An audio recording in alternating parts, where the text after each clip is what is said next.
When family love turns into a lie. I used to believe the worst pain was heartbreak. Then I learned family betrayal hurts worse. I remember the exact second everything in my life went sideways. It wasn't loud. It wasn't dramatic. It was quiet. It was one of those tiny moments. That feels normal until your brain realizes something is deeply wrong, and your stomach just drops. So here's where it started. I'm 27. I grew up in a small town where everyone knows everyone's last name. I have an older brother named Jacob. He was always the golden child, the charming one, the one my parents bragged about. He's the guy teachers adored and neighbors trusted. If you asked anyone about him, they'd say he had a good heart, great personality, solid values, the perfect son. And for most of my life, I believed that too. Then there's me. I was the quiet one, the thinker, the kid who stayed in my lane, blended into the background, tried not to cause trouble. I never competed with Jacob because honestly, what was the point? He always won without even trying. But when I met Emily, everything in my life finally felt balanced. Emily wasn't loud. She wasn't dramatic. She wasn't one of those main character energy girls. She was calm, soft-spoken, kind in that real way where every gesture felt honest. She laughed at dumb jokes. She listened. She remembered small details. She made life feel safe. She met my family. They loved her. My mom hugged her like she already belonged. My dad joked with her more than he joked with me. And Jacob, he smiled, clapped me on the back, and said I picked well. We were together a little over 2 years. We talked about moving in. Marriage was getting closer. I really thought I was building my future with her. Everything was good. Or at least, it looked good. I think that's the scariest part about betrayal. It hides inside normal. It hides inside routine. You don't notice it until it's already rotting the foundation. The first weird thing happened at a Sunday family dinner. Emily laughed harder at Jacob's jokes than she usually did. I didn't think much of it. My brother has always been funny. People like him. It wasn't weird for her to laugh. But then I noticed she kept looking at him. Not long, uncomfortable staring. Just split seconds. Fast. Almost careful. Like someone checking something they shouldn't check too often. My brain brushed it off. I didn't want to be insecure. I didn't want to be that boyfriend. But insecurity isn't always paranoia. Sometimes it's your instincts screaming politely. Another strange moment came a week later. Emily and I were watching TV. Her phone buzzed. She looked at it, locked it quick, then placed it face down. That work? I asked. She nodded a little too fast. Yeah, just someone asking about a project. Except she didn't have a project. She didn't lie often. So when she did, it felt louder than a shouted confession. But I pushed it down again. Because when you love someone, your first instinct isn't to accuse. It's to protect. Even if what you're protecting is slowly killing you. Then red flags started stacking up. Not big obvious ones. Just tiny shifts. She became weird about her phone. She started running errands, alone more often. She showered as soon as she got home sometimes. Her mood would change randomly for no reason. I'd notice. I'd get that twist in my stomach. And then I'd tell myself I was overthinking. Meanwhile, my brother suddenly became supportive, overly supportive, calling more, checking in more, showing up randomly with food like some sitcom brother of the year. It should have felt sweet. Instead, something about it just felt off. Like we were all acting in a story I didn't know the plot of. The night that really changed everything didn't start dramatic. It started stupidly normal. Emily said she was going out with a friend. Girls' night. No big deal. Totally believable. Except 15 minutes later, Jacob texted me. He never texts me at night unless something's wrong. He sent a simple message. Yo, you home? I told him yeah. He replied. Cool. Just checking. That was it. No follow-up. No conversation. Just that. And that felt wrong. Like, why did he suddenly need to know where I was? My brain started connecting dots I didn't want it to connect. I tried to shake it off. I tried watching TV, playing something on my phone, anything. But my body felt anxious in that way you can't talk yourself out of. So I opened Snapchat. Now here's the thing. I barely use Snapchat. But Emily did. And sometimes when she was bored, she'd snap me stupid little things like, your dog misses you. Or guess what I ate today. We hadn't Snapchatted that day. So her name was way down the list. Except it wasn't. She was active. Her location had updated. And it wasn't anywhere near where she said she'd be. I stared at the map. My heart just stopped feeling like a heart. It felt like a fist punching inside my chest. She was near a hotel, not a restaurant. Not her friend's neighborhood. A hotel. My first reaction wasn't anger. It was denial. Maybe she stopped there for something random. Maybe her app glitched. Maybe it wasn't what I thought. I wanted it to be anything except what it looked like. Then something inside me broke, and I did something I never expected myself to do. I drove there. The entire drive, my brain was split in half. One part begged me to turn around, to not look, to stay ignorant, because ignorance still feels like safety. The other part needed the truth, even if it killed me. I pulled into the back of the hotel parking lot. I didn't know what I was even planning to do. I didn't want a scene. I just needed to understand why. And that's when it happened. I saw her. She wasn't alone. She got out of a car. My heart was already breaking before I even processed the rest. Because the person stepping out on the other side wasn't some stranger. It was my brother. My perfect brother. Laughing with her. Standing too close. Moving like this wasn't their first time. My brain refused to accept what my eyes were seeing. I wasn't even angry in that moment. I was numb. Completely numb. Like my emotions just unplugged. They walked inside together. Side by side. Comfortable. Familiar. Like this wasn't new. Like this was something they'd done before. And I just sat there staring at the door they disappeared through, feeling like my entire life collapsed. Quietly in a parking lot under cheap yellow lights. Because it wasn't just my girlfriend cheating. It wasn't just my relationship breaking. It was my family. It was my blood. It was the one person who was never supposed to hurt me like that. I didn't confront them. I didn't scream. I didn't storm inside like in movies. I just sat there, shaking, breathing weird, feeling like a child again, feeling small, feeling stupid, feeling disposable in my own story. And all I could think was, how long? How many times?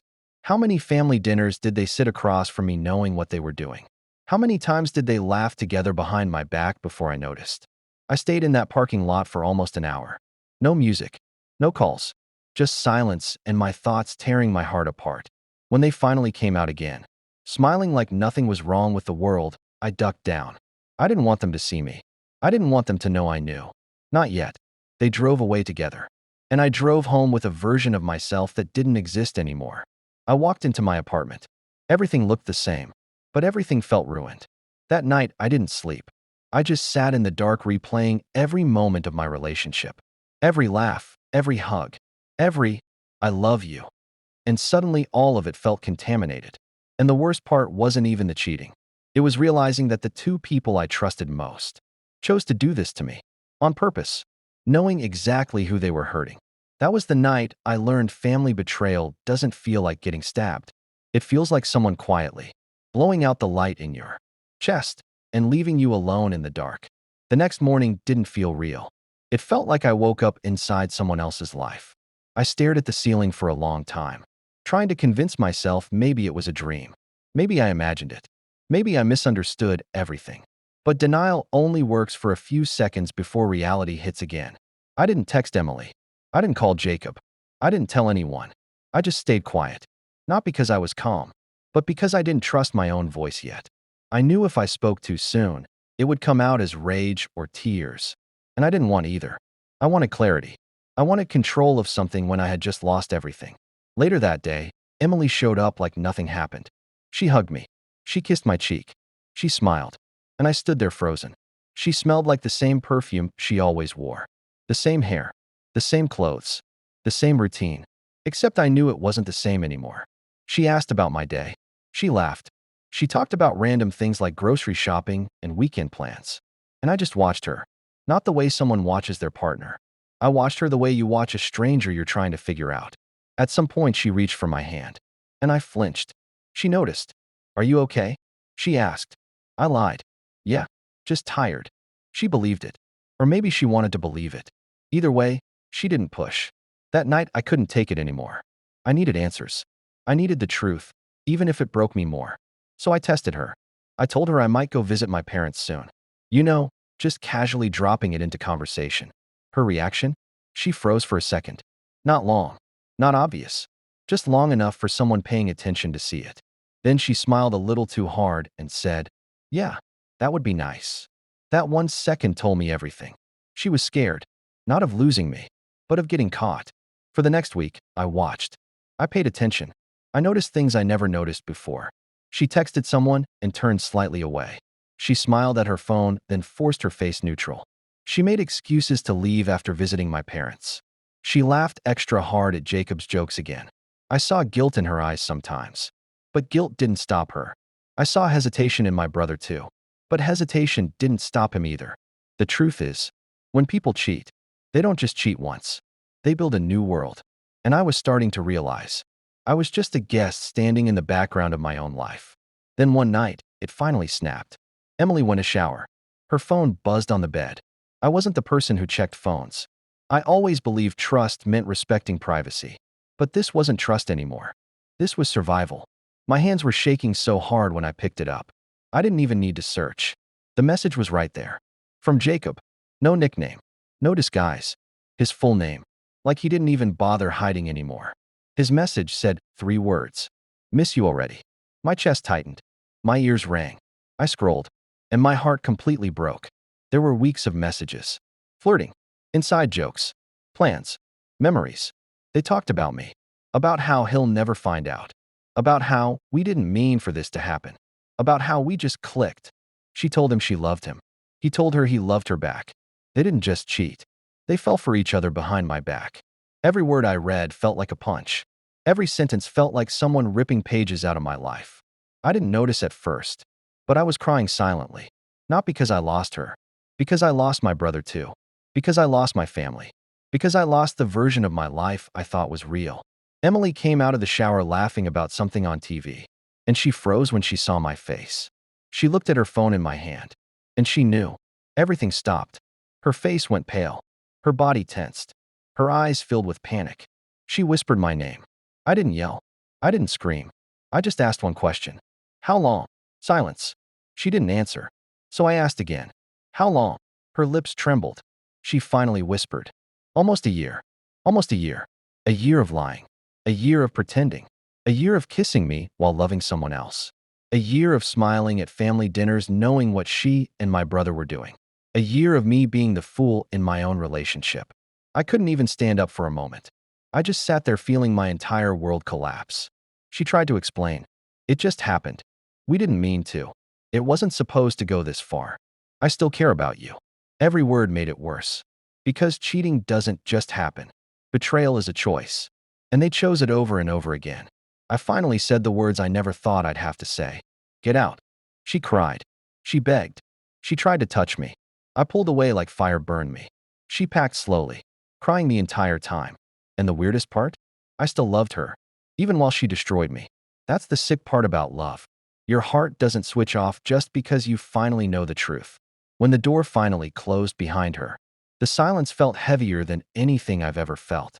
And for the first time in my life, I truly understood what it felt like to be completely alone. But this wasn't over.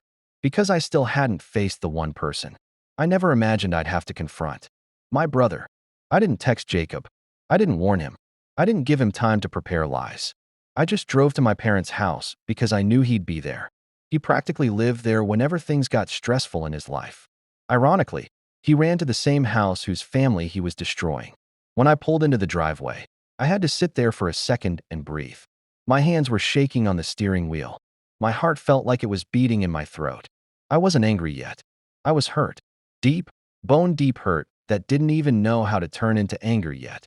I walked inside like my legs were moving on their own. My mom smiled when she saw me.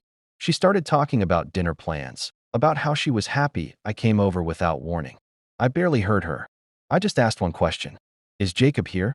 She nodded casually. Yeah, he's in the backyard. That sentence felt so normal. Like my life wasn't burning down. Like nothing was wrong. Like everything wasn't about to break. I walked outside. There he was. My big brother. The guy who used to help me with homework. The guy who taught me how to ride a bike. The guy I admired my whole childhood. He turned when he heard the door. He smiled when he saw me. That smile physically hurt. Hey, man, he said casually, like we were about to joke around or talk about sports or something pointless. I didn't smile back. He noticed. His expression shifted. Just a little. His eyes sharpened. He knew something was off. He just didn't know how bad yet. We need to talk, I said. He nodded slowly. Okay, what's up? I didn't play around. I know about you and Emily. Silence. Complete silence. He didn't deny it. He didn't laugh it off. He didn't pretend.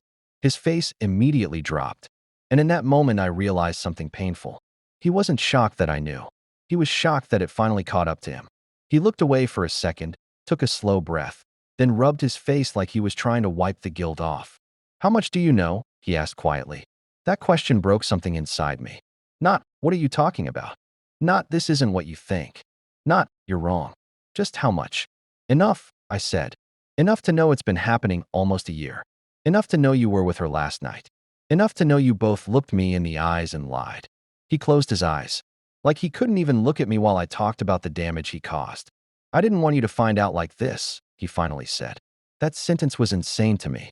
Like there was ever going to be a version of this where I'd be okay.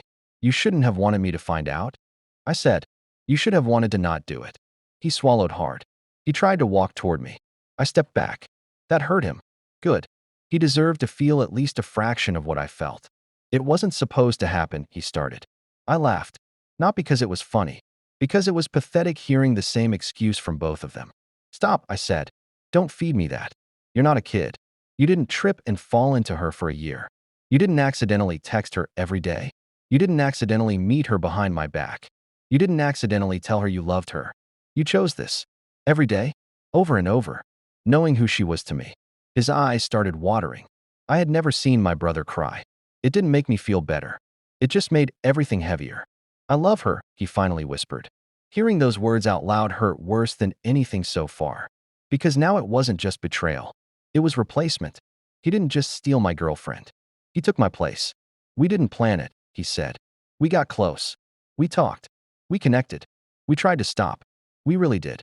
But it just happened." I shook my head. "Stop acting like you're the victim of some accidental love story," I said. "You had me. You had a brother who trusted you blindly. You had a family who believed you were this great person. And you still did this." He finally broke down. He grabbed his hair. He paced. He swore under his breath. He kept saying he was sorry. But he never once said he would have chosen differently. And apologies don't mean much when the damage is permanent. Then I asked the question I was terrified to ask. "If you had to pick me or her, who do you choose?" He froze. He didn't answer right away. He should have said me instantly. He should have shouted it. He should have been insulted I even asked. But he didn't. He hesitated. And that hesitation told me everything. He finally whispered, "I don't know." Those 3 words killed whatever was left of our relationship. Because my big brother, my blood, the person who was supposed to have my back forever, didn't know if I mattered more than a woman he cheated with. I nodded slowly. That was my answer. I didn't yell. I didn't punch him. I didn't cause a scene. I just looked at him like I was looking at a stranger. "Then we don't have anything else to talk about," I said quietly. He tried to stop me. He tried to grab my arm. I pulled away. My mom came outside right then, smiling like everything was normal, asking if we wanted something to eat. She saw my face. She saw his face. Her smile dropped. She asked what happened. And in that moment I had to decide. Tell her now. Blow everything up. Destroy our family peace permanently. Or walk away quietly. I chose silence. Not for him. For myself. Because I didn't have the strength for that war yet. So I just shook my head and walked past her, went straight to my car, and drove away while my chest felt like it was ripping apart from the inside. I lost my girlfriend. I lost my brother. And now I had to decide if I was about to lose my entire family too. I tried to stay quiet. I really did. I thought maybe I could just disappear from everyone for a while. Heal on my own. Avoid blowing my entire family to pieces. But secrets don't stay quiet forever.